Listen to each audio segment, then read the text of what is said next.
we'd like to start with the topic of your talk today at the AVPMA, which is how to stand out from the competition, which was quite an intriguing sort of a topic.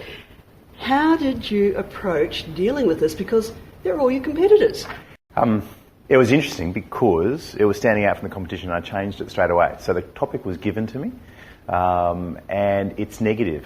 My competitors are potentially my friends as well. And so I changed it and it was about success. How to be successful in veterinary practice. And so it was right from the very beginning. I just didn't like the topic. It was already publicised. By the time I actually realised what the topic was, too late. And so, changed it. I don't know if Mark was very happy with that, but such is life. A lot of politicians would like to be able to do that. Exactly. Well, they do, don't they? I mean, come on. They repeat and they just change the topic.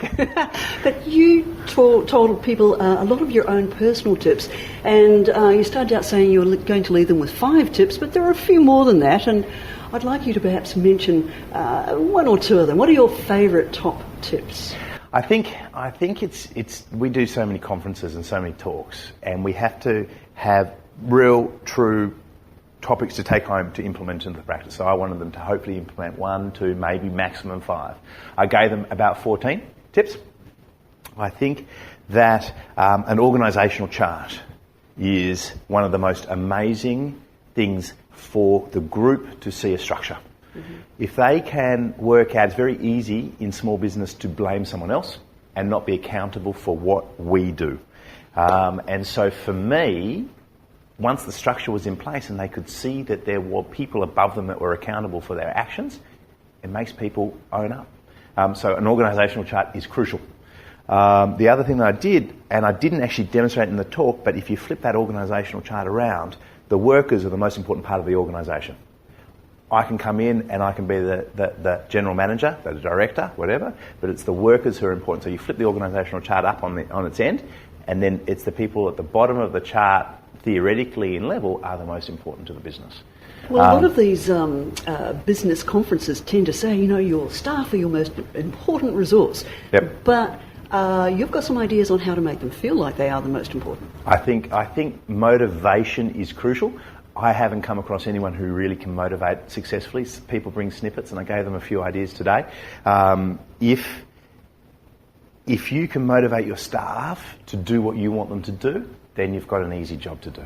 I've worked out that I'm an intimidating boss. I think Scary. a lot. Scary. I can see it. Look at me. I think that the dominant alpha veterinarian, whether it be male or female, they're scary people. And so I've realised that I can't manage my staff. I've got managers to manage the staff, and I just manage the managers. I think that's really important.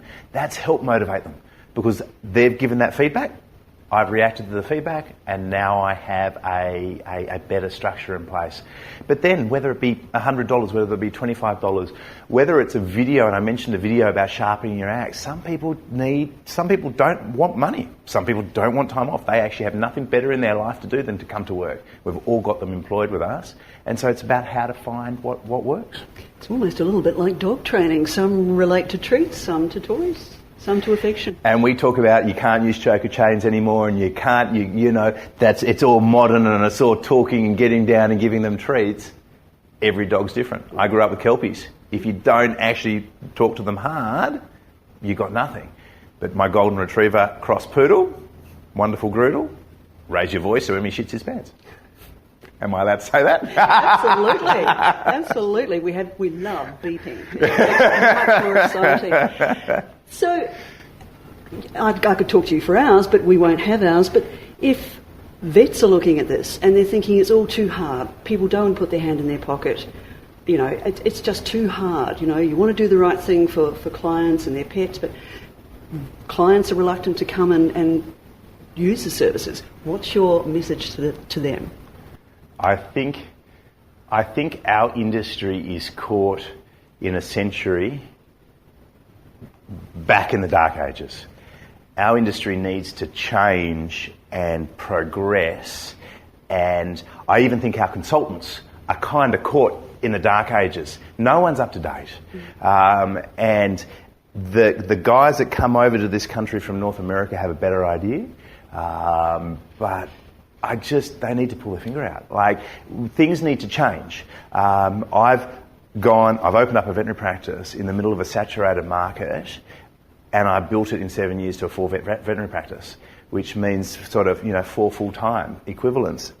There's the possibility, if you do it right, if you look after your clients and you provide a service. Unfortunately, we're no different to the coffee shop. We're no different to the guy who's trying to sell clothes down. We have a service. We need to do that. If you do that properly and you train your staff and you would appreciate your staff and give them the resources to do that, you'll be successful.